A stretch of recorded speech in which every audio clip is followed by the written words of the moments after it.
4 decades ago, while the rest of the world celebrated the swinging 60s, flower power, and free love, fear gripped Glasgow. It seemed that one man, one monster, had made this place, the Barrowland Ballroom, his hunting ground. Pat Docker, Jemima MacDonald, and Helen Puttock were all strangled to death after nights at the Barrowland. The police were convinced the killings had been carried out by one man. The newspapers soon gave this killer a name, Bible John. The police mounted a huge investigation, but to no avail. And then, the murders stopped. And no one knows why. It's a mystery that still haunts the nation. Scotland's own Jack the Ripper had left a trail of death and then vanished without trace. We re-examine the 3 horrific murders. We reveal how this callous killer might have escaped justice. And we investigate new information which links Bible John's crimes to Scotland's most vicious serial killer, Peter Tobin.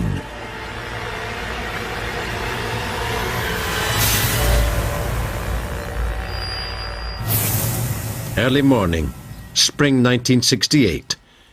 Joiner Maurice Goodman takes a shortcut to work.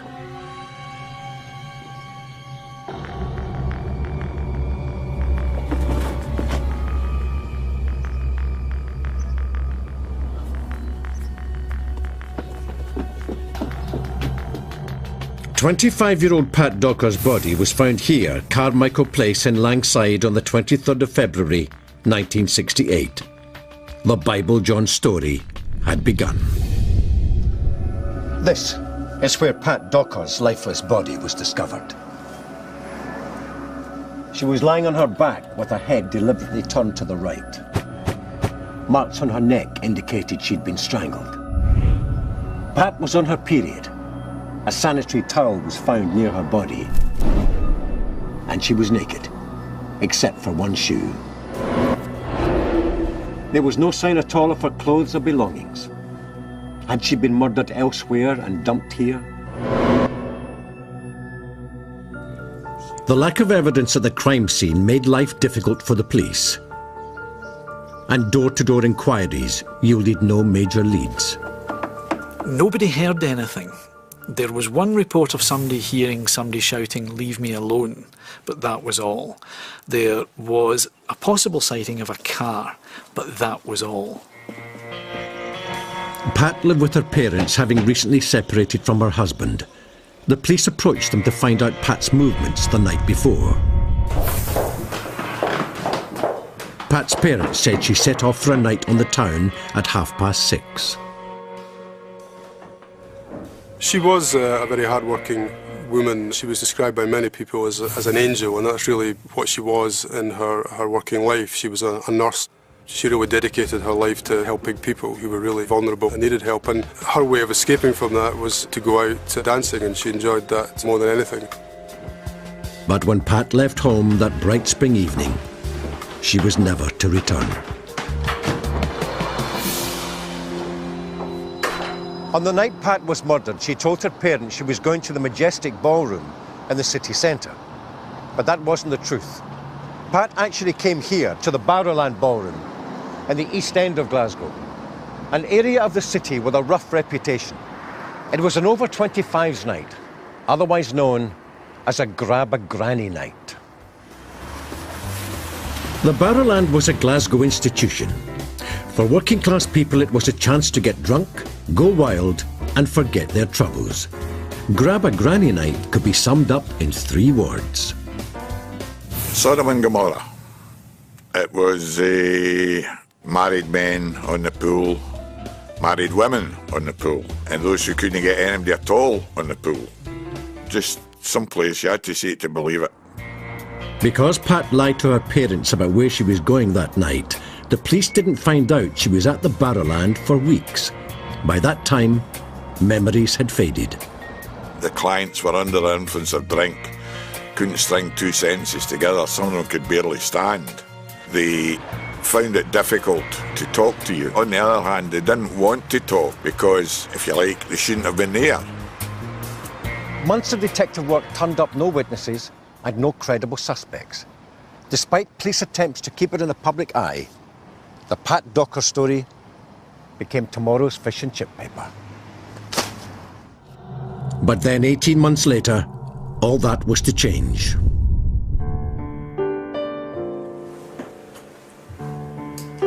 On Saturday, August the 16th, 1969, 32-year-old Jemima MacDonald got ready to go out dancing. Jemima was an unmarried mother of 3. Luckily, her sister Margaret lived nearby and would often babysit. The Saturday night out would be something she'd have been looking forward to probably all week. Just make sure. Having a good drink, having a laugh, having a dance, listening to the music, maybe meet somebody, maybe walk away with them. Gorgeous, yeah? Gorgeous. She was just looking to have some fun. But Jemima didn't return from the dance. Her sister Margaret would not have been worried about her not coming home late that night. I think she had done it before. However, as the night wore on into morning, and the morning and towards afternoon, she did start to get very, very worried. Later that day, Margaret heard some disturbing local rumours. Word got round in the area that kiddies playing in this derelict tenement building had talked about seeing a body, and of course it was quite disregarded by most people because children, you know, talk about lots of things.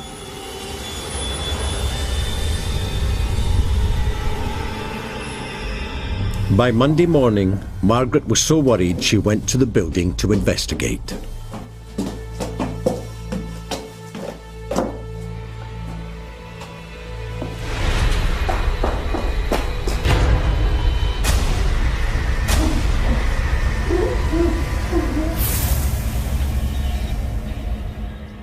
Jemima's body was found in this derelict flat in the east end of Glasgow. She'd been beaten, she'd been raped, and she'd been murdered.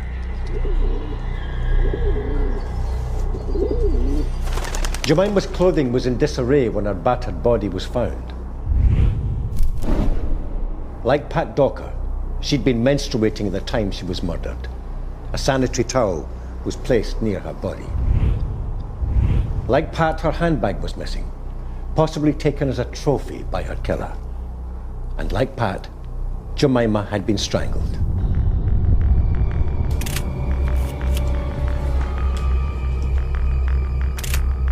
The police were under immense pressure to find the man who murdered Jemima. The young mum's brutal death had left 3 children orphaned. Her sadistic killer must be caught before he killed again. The police projected a picture of Jemima onto the big screen here at the Barrowland, the last place she was seen alive. They also announced the domestic problems of witnesses would be respected. In other words, married people who came forward with information could remain anonymous. Police officers were sent to the Barrowland Ballroom undercover. I mean, it was a sort of known joke at the time that if you went to the Barrowland, you'd be surrounded by police officers. The police staged the victim's last route, and they dressed up a policewoman, and for press purposes, they superimposed Jemima's face on the body of the policewoman. Eventually, they found 2 people who saw her with a man. The witnesses helped the police reconstruct Jemima's last evening at the Barrowland.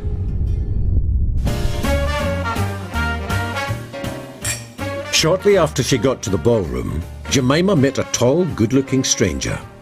He had reddish hair, cut short. Unusually for the Barrowland, he was smartly dressed in suit and tie.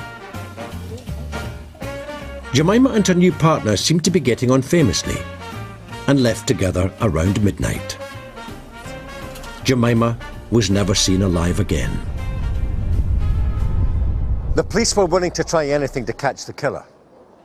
They contacted the Glasgow School of Art, and the deputy director here, Lennox Patterson, agreed to help.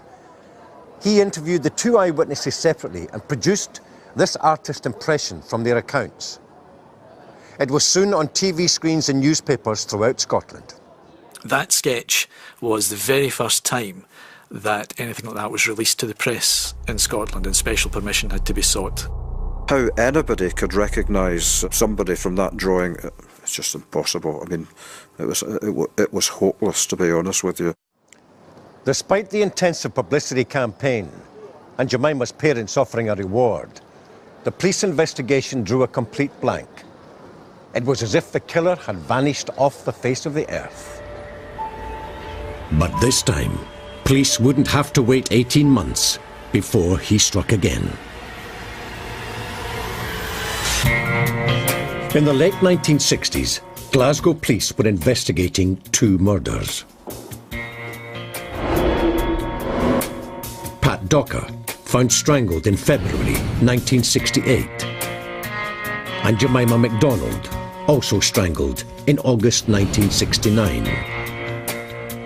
The police feared the killer would strike again, and soon their fears were realised.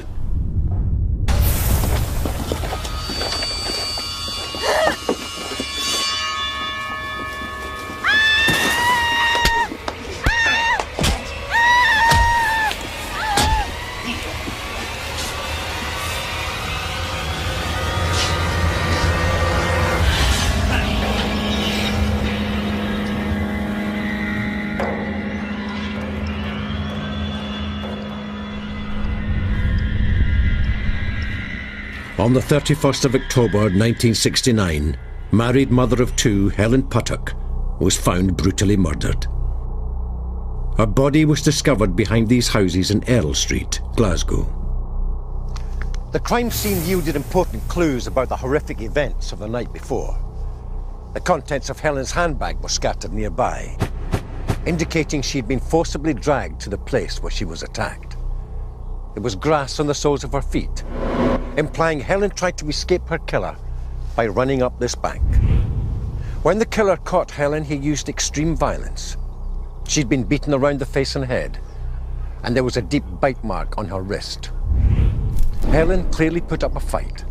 One of the killer's cufflinks had been ripped off. But the killer did subdue, rape, and strangle her. And when he'd finished, he placed a sanitary towel neatly under her armpit. The brutality of the murder left little doubt. This killer had a visceral hatred of women, and he was likely to strike again.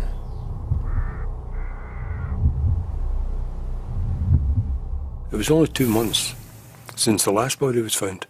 So you're saying to yourself, this is very close. All 3 had been strangled. All 3 had been stripped, were found with their clothes missing. Their handbags were missing. And all 3 were menstruating at the time.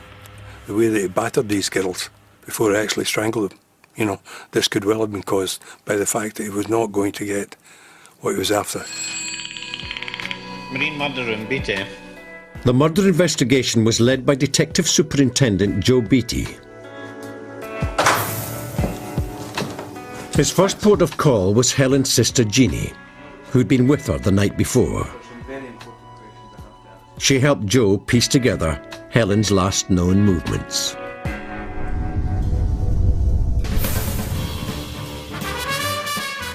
At 6:30 the previous evening, Jeannie and Helen had got ready to go out. Helen's husband George was babysitting their 2 children. Jeannie and Helen's favourite dance spot was the Barrowland Ballroom. They knew that in the last 18 months, 2 local women had been murdered after nights out there. But it didn't put them off. This was October 1969. Jemima MacDonald was only killed in August of the same year. Pat Docker was in February 1968. They would have been well aware of it. There had been plenty of publicity. However, they were going together so they could look after each other. And perhaps that sort of thing happens to other people. It doesn't happen to me. After a few drinks at a local pub, Helen and Jeannie arrived at the Barrowland. It didn't take long for Jeannie to find a male companion. I think Helen, in her own mind, realised that Jeannie was going to spend most of the night dancing with this chap. I think she spent a lot of time watching everybody else dancing. She became aware of a chap to her right-hand side. He was there for a fleeting second and then was on her left-hand side, and then kind of bumped into her and introduced himself as John. And that's really the first time that she met the man who became known as Bible John. Helen's partner was very different to the usual Barrowland bloke. He had a very posh accent. He was very smartly dressed, very well groomed.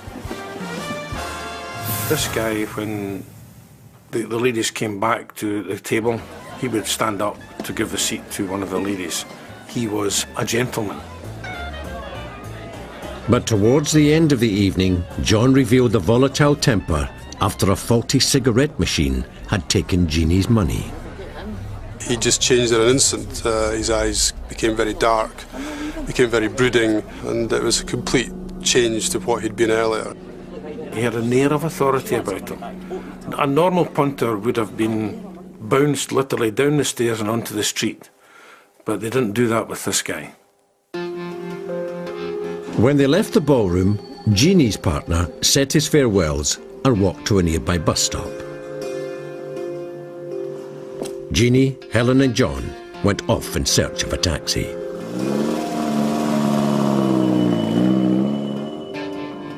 For the first time that night, John started to talk about himself. This is where we learn about an upbringing that was very strongly religious. He didn't necessarily quote verbatim from the Bible, but he did refer to the Bible. John said the Barrowland was a den of iniquity and recounted an Old Testament story about an adulterous woman being stoned. Perhaps realising this line of conversation wasn't going down well, he changed the subject. He talked about playing golf and a cousin who had managed to sink a hole in one. He said his name was something like Templeton or Emerson or Sempleson. Jeannie had had a lot to drink, but she still took note of John's appearance. She said that he was about 6 foot tall. He had reddish hair. He had one front tooth missing and another 2 teeth seemed to overlap. John insisted on Jeannie being dropped off first, on the pretext that she shouldn't be in the taxi on her own. He said he'd make sure Helen got home safely.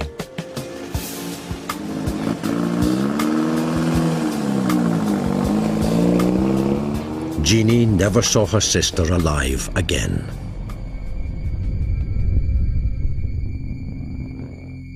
Helen's murder was different to the others in one crucial respect.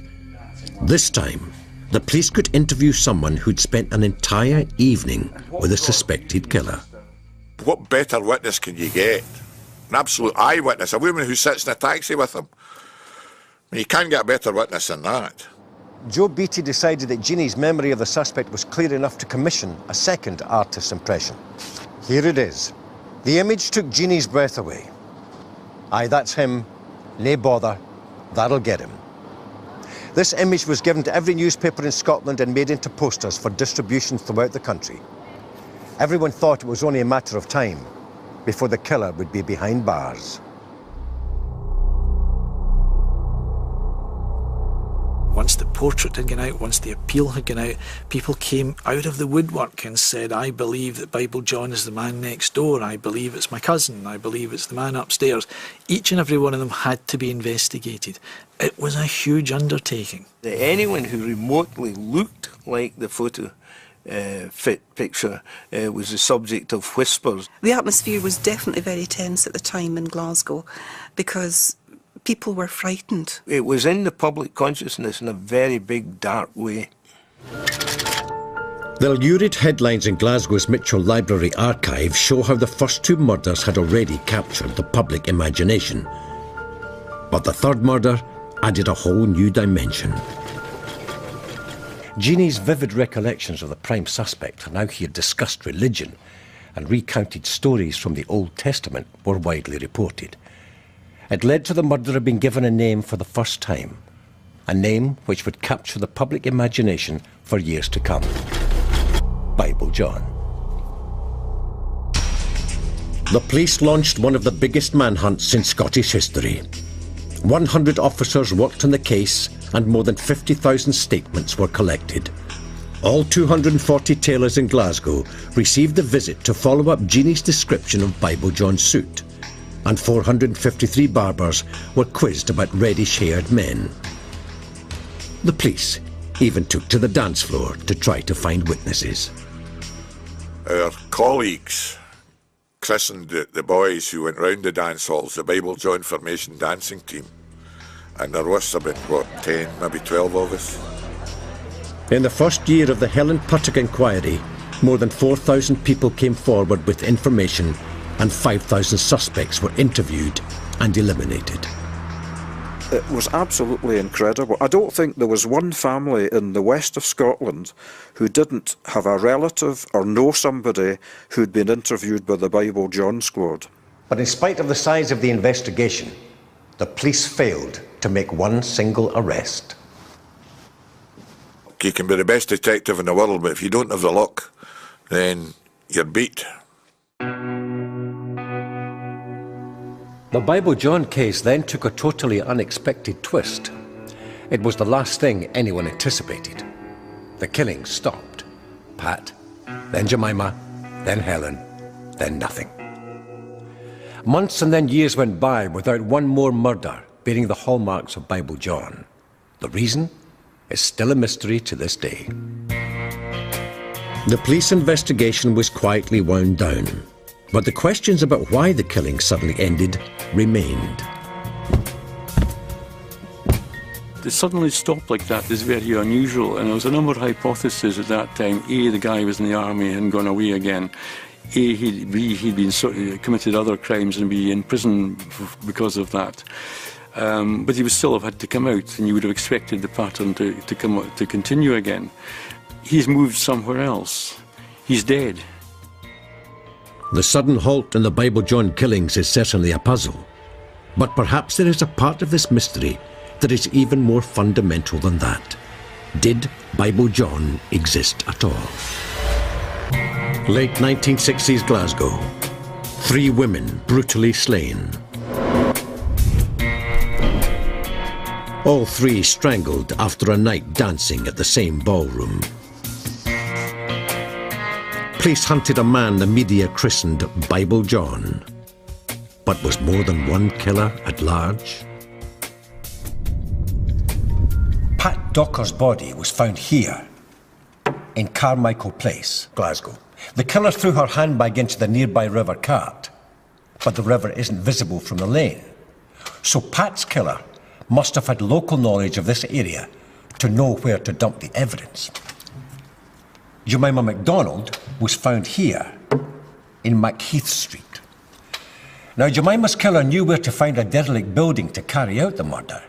He must have known this locality well. And Helen Puttock was found here, behind Earl Street. Despite a violent struggle, the location Helen's killer used was remote enough for no one to hear her screams. Looks like he had inside knowledge of this part of town. Is it possible that despite the similarities between the murders, they were actually carried out by different people from different parts of Glasgow? Are 3 murderers still out there? 3 killers who have all got away with their crimes? It is odd to get a serial killer who kills one, lays off, lies back for more than a year, kills another, but then doesn't wait for another year and a bit, kills another 2 months later. That just doesn't seem to fit up. Pat Docker, there was no sign of any ligature around her neck. The police believe she'd maybe been strangled with a belt. The other 2 had been strangled by articles of their clothing.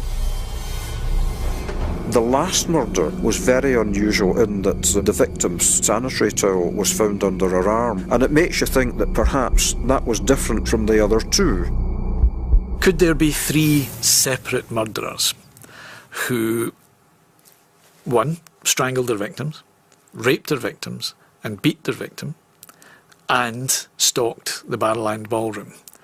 3 separate murderers who did all that and who got away with it. Personally, no, I don't think so. 1 killer or 3 separate murderers?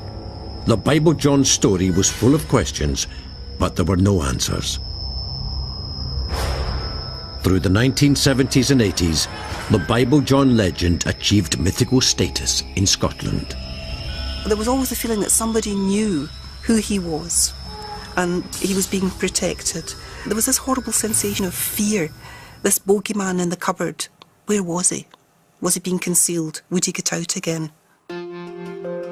By the 1990s, everyone thought the Bible John trail had gone cold. But then in 1996, there was a dramatic development.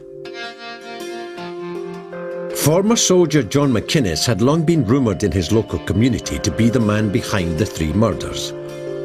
In 1996, with advances in DNA, that speculation could be put to the test. There was only one problem.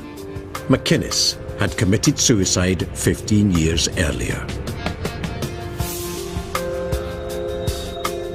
His body was exhumed and DNA taken to see if it matched the semen stain on Helen Puttock's tights. The DNA was sent to a specialist laboratory in England. They eventually, after many, many months, which was agonising months for the McInnes family, who'd always been extremely upset that he had been identified with the case when he had nothing to do with it, but eventually he was cleared, completely cleared in DNA evidence. As the years went by, it looked like Pat, Jemima and Helen's murders would never be solved. But then in 2006, the police made a gruesome discovery at St Patrick's Church here in Anderson, Glasgow, right in the heart of Bible John territory. A 23-year-old student called Angelica Klook was found buried beneath the floorboards. Angelica had been attacked, raped and brutally murdered. It was a crime that shocked the nation. A crime which bore haunting echoes from the dim and distant past. The main suspect was the church handyman, the last person to see Angelica alive. He went by the name Pat McLaughlin, but his real name was Peter Tobin. I would definitely say it's one of the worst murders I'd ever seen. The degree of violence. Not only did she have head injuries, she had multiple stab wounds. She had stab cuts to her hands as well. It was definitely one of the most violent crimes that I've ever seen. And the fact it was against a young girl with all her life ahead of her is something that is upsetting and something you hope you never see again in your career.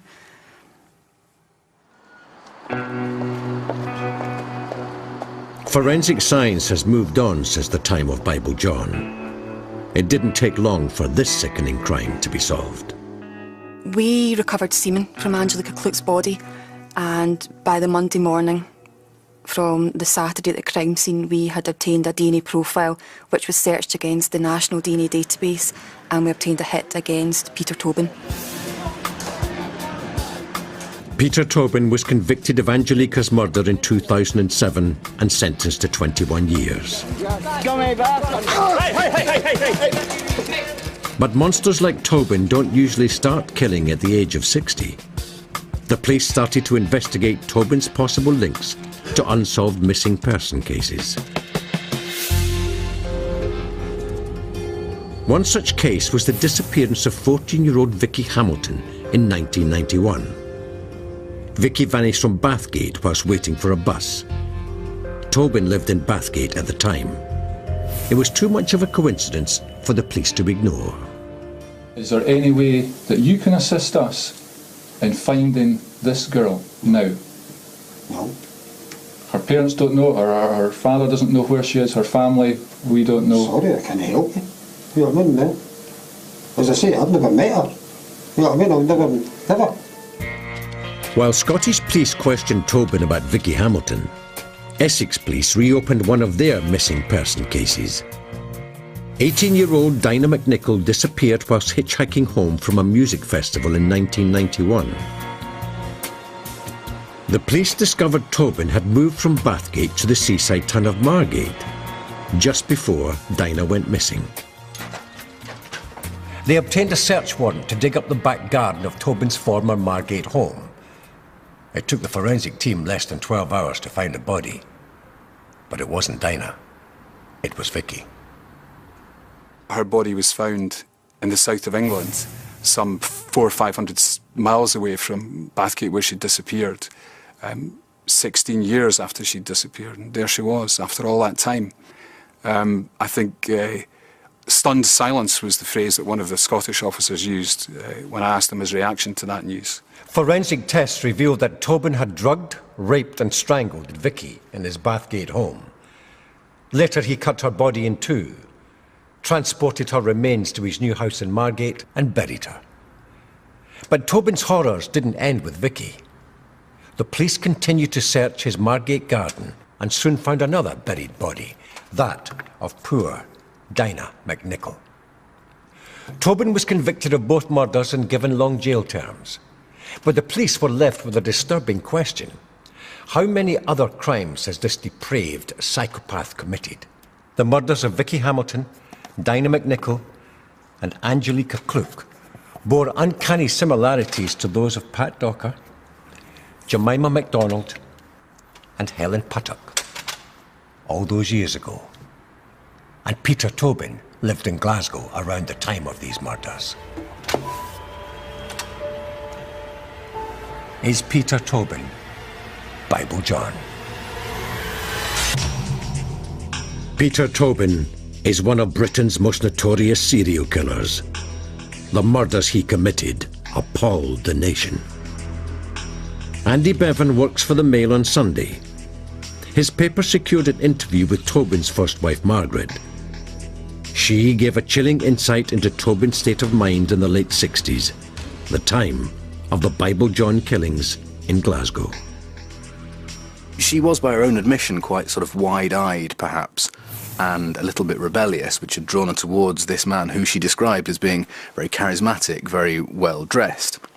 And what happened next was truly appalling. He effectively kidnapped her and subjected her to a horrendous set of sexual assaults. He was very violent to her, would punch her and even stabbed her in sort of private parts. It was just absolutely horrific. She had a pet dog living with her in the flat, and it had barked, and it obviously annoyed Peter Tobin. And she came home one evening to find that he'd cut the dog's head off. Margaret said that Tobin became even more violent when she was on her period. All three Bible John victims were menstruating when they were murdered. Andy Bevan saw the connection and asked the paper's picture desk to pull up the earliest available photo of Peter Tobin and the artist's impression of Bible John. Laying them together was this sudden hairs on the back of the neck moment when it suddenly occurred to me and to everyone in the newsroom that I showed it to that this man, the man behind the murder of Angelica Klook, is Bible John. The similarity between the two images created headlines all over Britain, but not everyone was convinced. One of the things that's puzzled me about the theory that Peter Tobin is Bible John is the physical description given by the sister of his last victim, who said he was a tall man with, I think, reddish blonde hair and well-spoken. Now, Peter Tobin isn't particularly tall. I think he's about 5'6". It's dark hair. Somebody told me his eyes are so brown they're almost black, and he's certainly not well-spoken. But how much emphasis should be put on Jeannie's description of Bible John?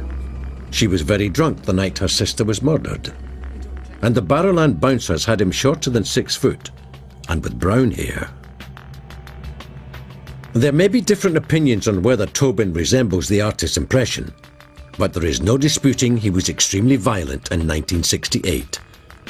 However, the nature of Tobin's violence was very different to Bible John's. All three Bible John victims were strangled and beaten. None were stabbed. Tobin used a weapon on his partner more than once, I understand. My question would be is why would he not use a weapon on his murder victims? Do I believe that he's Bible John? I'm not convinced. But that doesn't mean that he's not. But was Tobin even in Glasgow at the time of the killings? The police have worked hard to track down his whereabouts in 1968 and 69. A woman recently told police she had met Tobin at the Barrowland in 1968 and he raped her shortly after they left. This gives us a clear link between Tobin and the place where Bible John picked up his victims. And at that time, he lived in Shettleston, 5 minutes up the road. Tobin may have been here in Glasgow when Pat Docker was murdered in 1968. But where was he at the time of the second murder, that of Jemima MacDonald? He was definitely in Brighton on August the 6th, 1969, because he got married to his first wife in Brighton Registry Office on that day. Now, Jemima MacDonald was killed on August the 16th in Glasgow. If Tobin was based 460 miles away in Brighton that August, doesn't it make it less likely he was the killer? Tobin was very mobile in the 60s. And he could get around different places because he was in Glasgow too. So this is an individual that even then could move around the country. When moving round Britain, Peter Tobin would often seek refuge in religious communities. It helped that he was well versed in scripture, just like Bible John. Peter Tobin was brought up as a staunch Catholic. His family attended Mass every day, and young Peter Tobin had to do the same. So he did have a very strict religious background. But Tobin's religious upbringing didn't stop him murdering at least 3 women. Criminologist David Wilson sees clear links between Tobin's last murder and the Bible John killings. Dynamite Nichol's murder was very similar to the Bible John killings in that she was strangled and she was drugged. Obviously, the women in the Bible John story weren't drugged, but they had drunk a great deal. The other crucial link between the Dynamite Nicol murders and the Bible John murders for me is that she was bound up with her own leggings. But there, the similarity ends. Peter Tobin concealed his victims' bodies. Bible John did not. Peter Tobin was ashamed of what he'd done, I think, and buried them, whereas Bible John wanted everybody to see what he did, and I think that's the big difference. Perhaps Tobin being ashamed explains why he denied all knowledge of Vicky Hamilton when he was questioned about her. You can assist us. Whether it was shame or not, his demeanour that day may provide another link to Bible John. Her father doesn't know where she is, her family, we don't know. Sorry, I can't help you.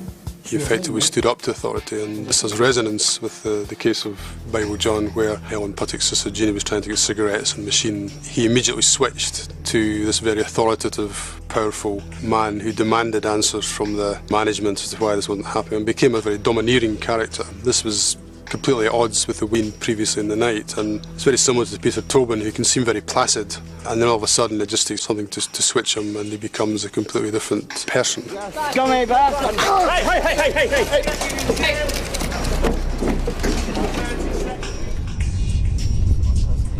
The name Bible John mentioned in the taxi yields yet another possible link.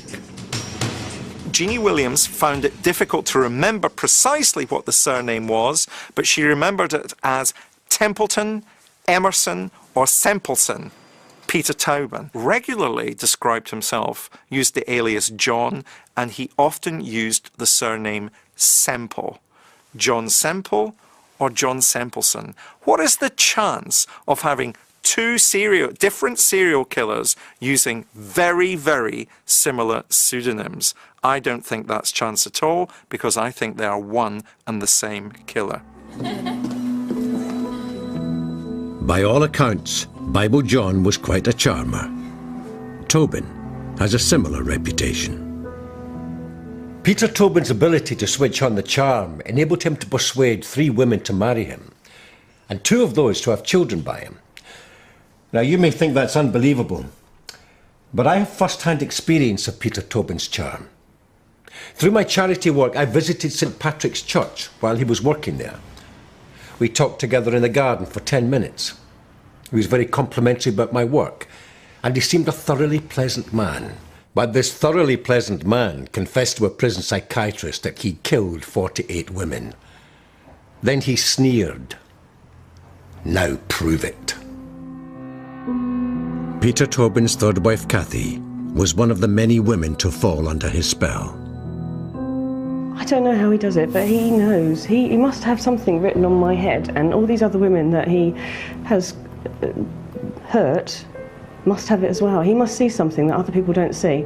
But even though I appear very strong and confident now, there's like a little child inside, you know, looking for someone to look after them and care for them, and that's what he provides. That's what he provides. And he knows it, and how he finds them, I don't know, but he knows it.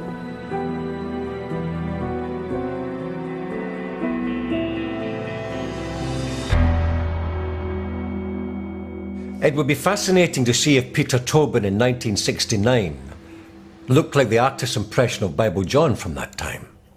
But there's a problem. Police haven't been able to find any photos of Tobin from that long ago. So we've done something that's never been done before. We've sent a recent picture of Tobin to a graphic artist who specialises in age progressions of faces, but we asked her to regress this face to what it would have looked like at the age of 23. That's how old Tobin would have been in 1969. This is what the graphic artist came up with. And this is the photo fit of Bible John. Take a look. What do you think? Does Peter Tobin look like Bible John?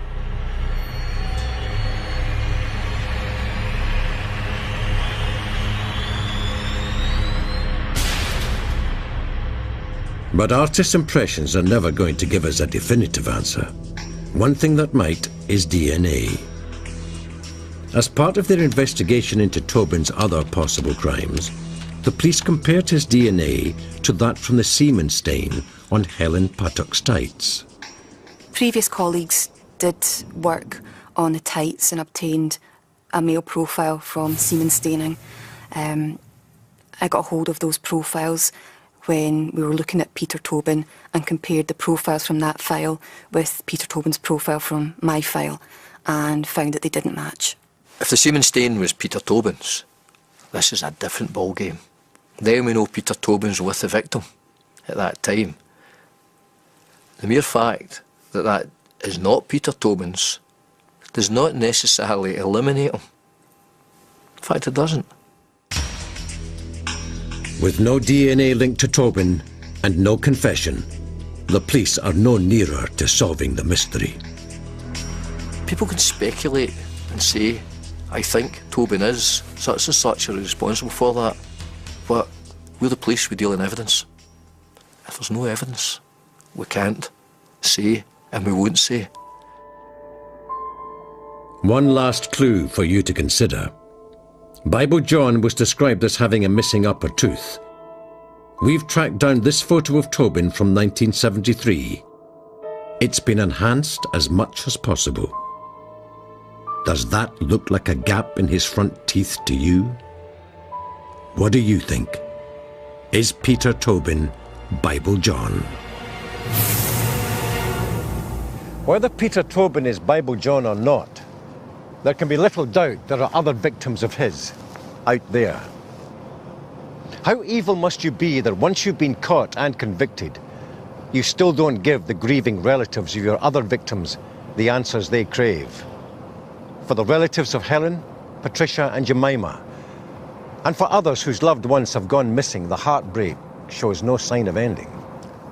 Now, I have it on good authority that Peter Tobin likes to watch programs about himself on the television in his prison cell.